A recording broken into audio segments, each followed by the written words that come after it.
Intraosseous needle insertion is a simple emergency procedure which will enable you to obtain access in any patient in which vascular access is medically necessary but is unobtainable or delayed. Contraindications include infection at the insertion site, excessive tissue or absence of adequate landmarks, presence of a prosthetic limb or joint, previous intraosseous access in the same bone in the past 48 hours, and the presence of fracture anywhere along the bone. If there is disruption of the bone due to fracture or previous IO, then there is significant risk of fluids leaking from the medullary space, which in turn may cause a compartment syndrome. Presence of an acute burn over the insertion site is not a contraindication to safely placing an IO. There are multiple products on the market for intraosseous access, including the Cook device, Jamshidi needles, fast sternal IO, and the bone injection gun. We will only demonstrate the use of the power driver assisted Easy IO. Required equipment includes the power driver, the IO needle stylet combination, extension tubing, aseptic skin cleanser, 2% preservative-free lidocaine without epinephrine, a 10 cc syringe, and another 10 cc normal saline flush. The power driver assisted IO needles come in 3 different colors, which correspond to the different needle lengths. The pink needle is 15 millimeters in length and is recommended for patients less than 40 kilograms. The blue needle is 25 millimeters in length and is recommended for any patient greater than 40 kilograms. The yellow needle is 45 millimeters in length and is recommended for larger patients or anyone with excessive tissue. The yellow 45 millimeter needle is also recommended when using the proximal humeral site, since even in average size adults, there is more subcutaneous tissue in this area. A good way to remember which needle to use is pink for pediatrics, yellow for excessive fatty tissue, and blue for everyone else.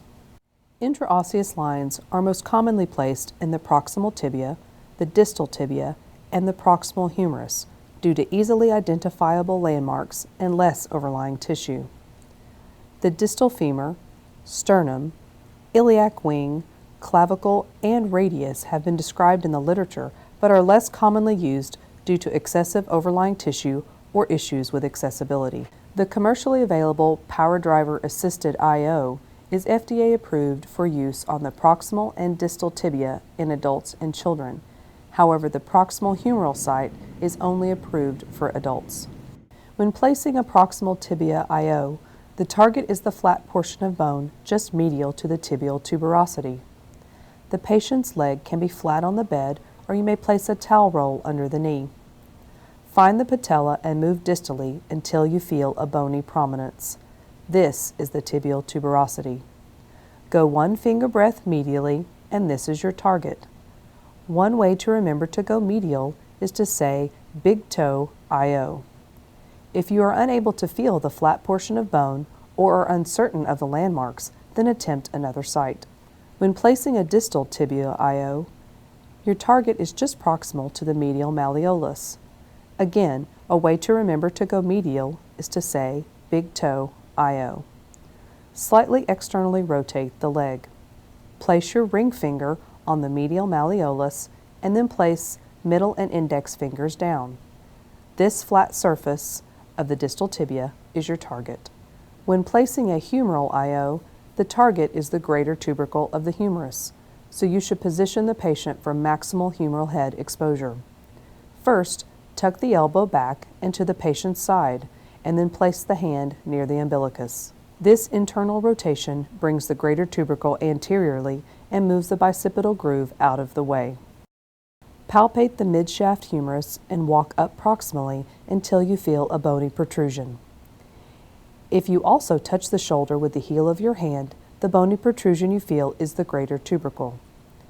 You want to avoid the bicipital groove, which is medial to the tubercle, so you need to place the needle slightly lateral. Remember to use the large, yellow 45 millimeter needle for the humerus, as this area commonly has more overlying tissue. Once the IO is in place, do not move the patient's arm above the head or the needle will become dislodged. Prepare the insertion site using aseptic technique.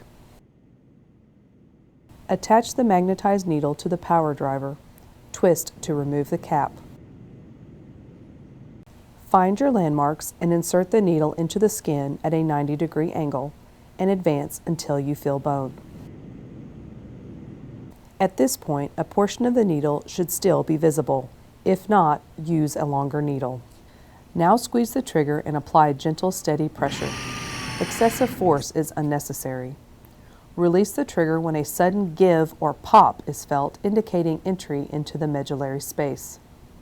In adults, you may advance the needle until the catheter hub is against the skin. However, you must be very careful in children, as continuing to advance the needle may cause you to go completely through the bone. Grasp the needle with one hand and remove the magnetized power driver by pulling straight up. Unscrew and remove the stylet. The catheter should be firmly seated and should not move. At this point, you can either place a syringe directly onto the needle and aspirate marrow to confirm placement and send for laboratory testing, or you can attach a primed extension tubing to the catheter hub and aspirate to confirm placement. Extension tubing can be primed with normal saline or lidocaine if you suspect the patient is able to feel pain. Bone marrow can be used for lab testing, including blood cultures and blood gases. Bone marrow aspirate correlates well with peripheral samples, with the exception of the white blood cell and platelet counts. However, the marrow becomes less reliable with prolonged resuscitations. Although the placement of the IO is relatively painless, the infusion is not. Therefore, it is recommended in adult patients responsive to pain to first inject 40 milligrams of preservative-free or cardiac lidocaine. This is 2 cc's of 2% lidocaine without epinephrine. Inject 20 milligrams, 1 cc, very slowly, as you want the lidocaine to stay in the medullary space. After 15 seconds, it is recommended to inject the remaining 20 milligrams, 1 cc. In children, the recommended dose of lidocaine is 0.5 milligrams per kilogram. For the next step, just remember, no flush, no flow. The medullary space is filled with a thick fibrin mesh and must be pressure flushed with 10 cc's normal saline to ensure appropriate flow. Once the catheter has been flushed, administer fluids or medications as indicated. This is by far the most painful portion of the entire procedure, so be sure to inject lidocaine prior to power flushing in conscious patients. All medications that can be given IV can also be given IO, including blood products and IV contrast. There have even been case reports of the successful use of hypothermia protocols and thrombolytics administered through intraosseous access. Next, secure the catheter with gauze and loosely wrap. There is also a commercially available stabilizer dressing, the EasyIO dressing. You want to stabilize the catheter, yet still be able to frequently check the site for infiltration. If you are experiencing low flow or no flow at all, you must check for signs of dislodgement or infiltration.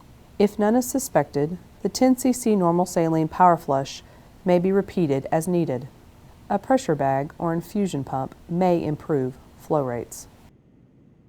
The intraosseous stylet and catheter are not MRI compatible, and the IO catheter should be removed within 24 hours of placement. To remove, simply attach a luer lock syringe and rotate while using traction to withdraw the catheter. Do not rock or bend the catheter during removal. A simple dressing can be applied to the injection site.